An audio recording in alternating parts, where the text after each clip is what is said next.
Hi. Okay, so yesterday, or whatever day you did this, we were looking at feudalism and manorialism. So in your notes, manners, here we are. We're starting here, the Byzantine Empire today, okay? So it starts here. You just did manners, the manner, Byzantine Empire. Okay, I'm sitting on my jacket. Okay, I'm good. So look at, not that. Why do I have so many things open? Okay, we're good. Look at this. This right here is Europe after Rome falls. Okay, this right here. Okay, what you're looking at in this picture in color used to be Rome, the Roman Empire. But see, when those Germanic barbarians moved in, they created all these kingdoms over here on the west side. But look at this pink thing. That is the Byzantine Empire. It was actually called the Eastern Roman Empire for a long time. Do you remember that? But see, by this time, the Byzantine emperors start going, why do we call ourselves the Eastern Roman Empire when the city of Rome is over here? It's not even part of us anymore. It's not even owned by Romans anymore. It's owned by the Ostrogoths, a group of Germanic barbarians. So they changed their name to the Byzantine Empire. Okay, the Byzantine Empire. Ooh, let me go back to him. Let me show you this. The Byzantine Empire is called that because of the capital city that is right here. Okay, if we zoom out, all right, and we zoom in, this dark orange over here, let me move my head. This dark orange over here is the Byzantine Empire. All right, it includes old parts of Mesopotamia like Hittite land. It includes Israel and Phoenicia from the Mesopotamia unit, and it includes Egypt. It also includes Greece and Macedon. Okay, that being said, by the way, those are all things you should have learned by now. Okay, this city right here, the capital city, it's right here, literally right here, right where my little arrow is, right here. Boom. Constantine, you remember him from Rome? Constantine named this city Constantinople, the city of Constantine. But before that, it had been called the city of Byzantium. Well, when they decide to rename their empire, not the Roman emperor or empire, they decide to name it do a throwback, like showing respect to the old city of Byzantium. Okay, so there's that capital city. It's right here, right where my arrow is, right there. Boom. So anyway, that's why it's called the Byzantine Empire. They're showing respect for, they're paying homage to the old original city name of Byzantium. Okay, so that being said, there's really only one emperor, that we need to deal with. His name is Justinian. Justinian. It's just Justin with I-A-N on the end of it. Justinian. Well, Justinian is looking at this map and he's just sad. He's like, dude, all of this, everything in color on here used to be part of Rome. He's like, we used to be Rome. And he's like, I want to regain all of that, all that land. I want to regain. So Justinian starts going from place to place with his empire, taking over all these kingdoms. Okay. This is a picture of Justinian. Now, when you first look at it, you're like, ugh, what kind of art is that? It's a mosaic. Mosaics are a bunch of crushed up pieces of tile, like colored tile, like floor tile, wall tile, bathroom tile that's been broken up. And then you take all those pieces and put them together like a puzzle. So that's why it looks kind of weird. Okay. That being said, this is Justinian, and this comes from a bigger piece on this wall. It's like the whole wall. Well, that's a lie. This is like in a church, and it's not really the whole wall, but it's huge. So there's Justinian there in the middle, and here's an up close of him. Okay. So Justinian goes around and he starts reconquering what used to be Rome. Now, he doesn't get real far. He conquers this, the Ostrogoths, and he conquers the Vandals. That's about it. He doesn't get anything north up here in the Germanies. He doesn't get Spain or France or England. So, like, if you compare what he gets to what he wanted, he really, again, only conquered this green part and this piece of North Africa. So, not near what he wanted. But I mean, he tried. Yeah. Just didn't work. As soon as he dies, he's going to lose all of this. His son doesn't care about owning Italy or North Africa or this little chunk of Spain. His son doesn't care. He's like, seriously? That was too much land for Rome to control. It's going to be too much for me to control too. So his son just kind of lets it go and it just falls back into like other people's hands. And then we go back to just owning this dark orange. Okay. Now, something else that Justinian does that's a big deal is called the Justinian Code. When you see the word code, it means law code. Codes are laws. The Justinian Law Code, if you look at Justinian's name, his name is literally where we today get our word for justice. Justinian, justice. The Justinian Code of Law is a little more fair than previous laws had been. Like, if you remember Hammurabi's code from like forever ago, Hammurabi's code was not fair. Nobles got a slap on the hand, whereas like peasants were tortured and terrible things, hands cut off and stuff. It was an eye for an eye if you're a peasant, but not if you're nobility. And Justinian says, oh no, that's not fair. We're going to create a law code that is fair based on social statuses. If you are noble, you're going to get the exact same punishment that a peasant would get. I'm afraid I'm going to knock over my coffee. Okay. So anyway, he's like, we're going to create a fair law code. What's cool about this, though, is that future kingdoms are going to look at this and go, oh, yeah, we need to do that too. Because, see, if the kings let their nobles have too much power, the nobles are going to run away with it.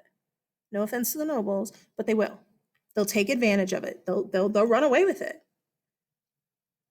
You got to have the same laws for peasants and nobles.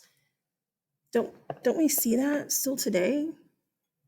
Do we have issues with that still today? You're like, no, the laws are the same for everyone. True. Are they always enforced the same?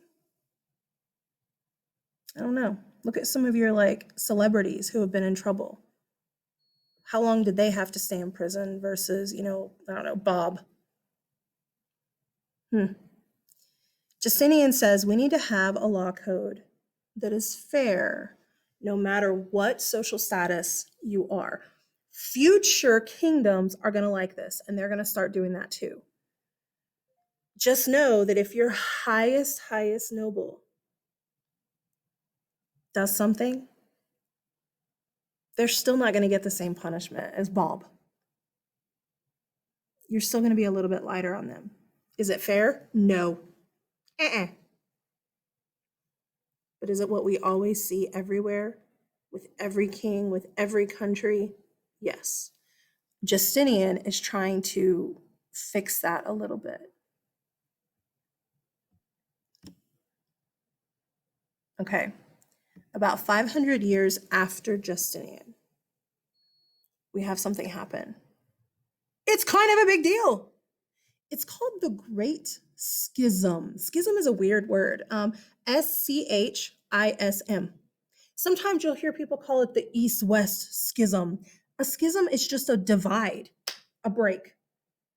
There's a schism in the middle of the Grand Canyon. There's a big hole in the ground. It's just a divide, a hole, a chasm, a canyon. I guess there's a schism between you and me. It's called this laptop. You're not here. I'm not there. There's a divide between us. A schism is just a divide. This thing happens, and we have a divide in the church. Okay, at this point in time, the only church that people go to, if you're a Christian, you go to a Catholic church. That's it. None of the other churches existed. So, like, if you were raised Methodist or Baptist or Presbyterian or Lutheran or whatever, none of that existed. The only church, if you're a Christian, is the Catholic Church at this time, until the Great Schism causes a divide between the church. We now have two churches. They're both Christian churches. They're both Christianity. They both worship Jesus of Nazareth as like Savior. They're just going to do things a little bit differently. The primary reason for this is because if you look back here,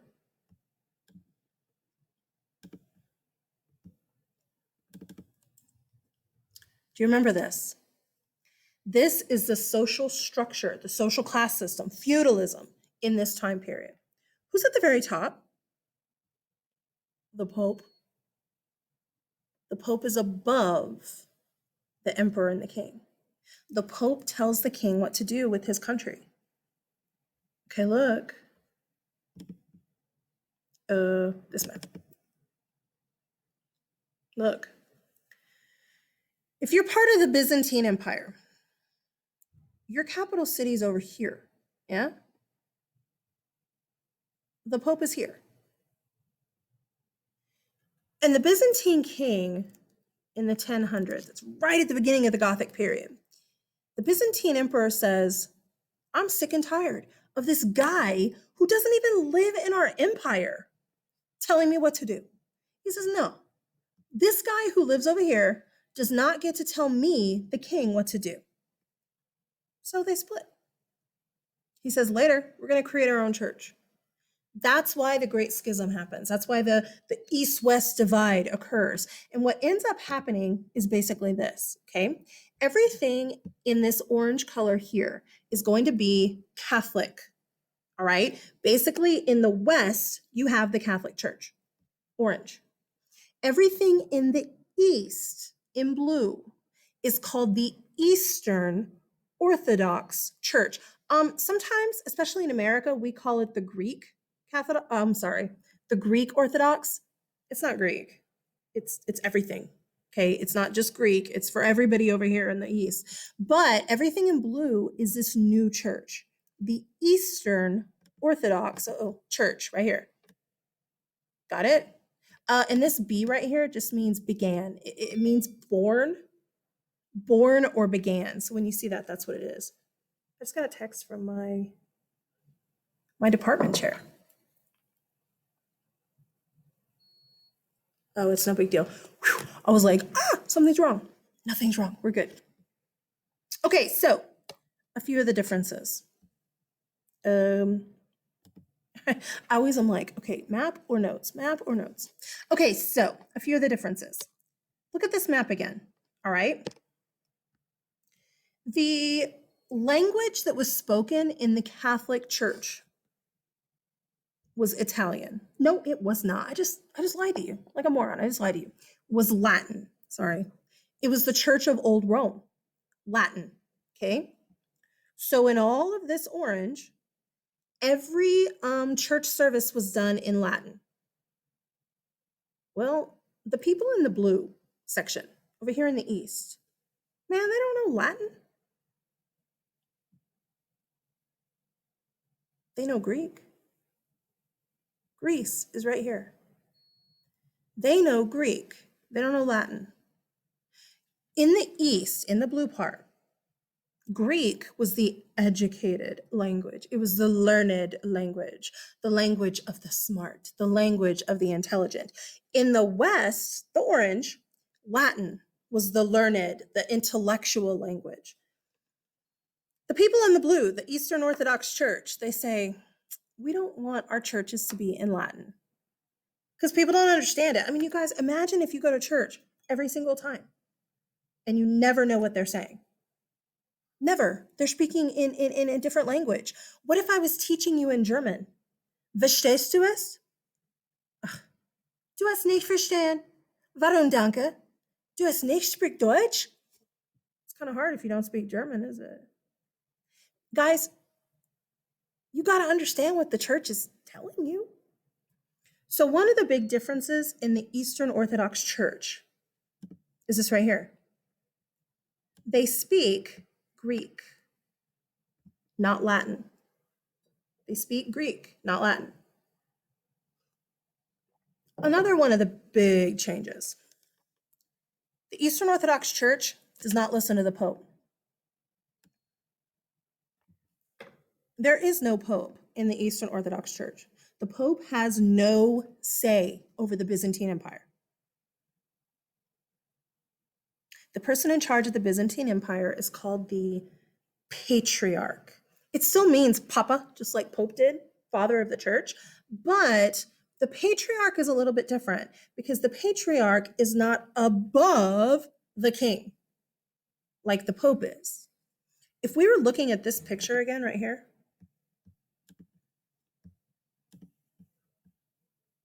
okay, if we were looking at this picture again, but instead for the Byzantine Empire, at the very top, you would have the Pope. Oh my gosh, I'm sorry. That's a lie. Erase that. At the very top, you would have the emperor. Underneath the emperor, you would have the king. Underneath the king, you would have the patriarch. Then you'd have all of this, clergy, vassals, knights, and serfs. In the Byzantine Empire, the emperor and the king is above the patriarch. The church does not have a say in what the king does. This right here will show you. I'm not going to spend a lot of time on this, but if you are interested and you hit pause, you can read through all this stuff. Okay, just a couple of these things. See, the Catholic Church, Latin.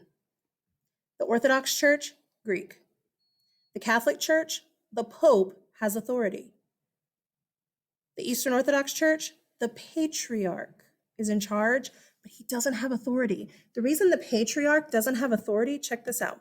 Did I write it on here? Yeah. It's because the emperor chooses the why do I keep saying Pope, you guys? Oy. The emperor chooses the patriarch.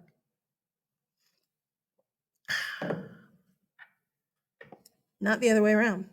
The emperor chooses him. So if I'm the emperor and I want, I don't know, Bob to be the patriarch, the person in charge of my church, I choose him. I'm going to choose somebody who supports me, the king.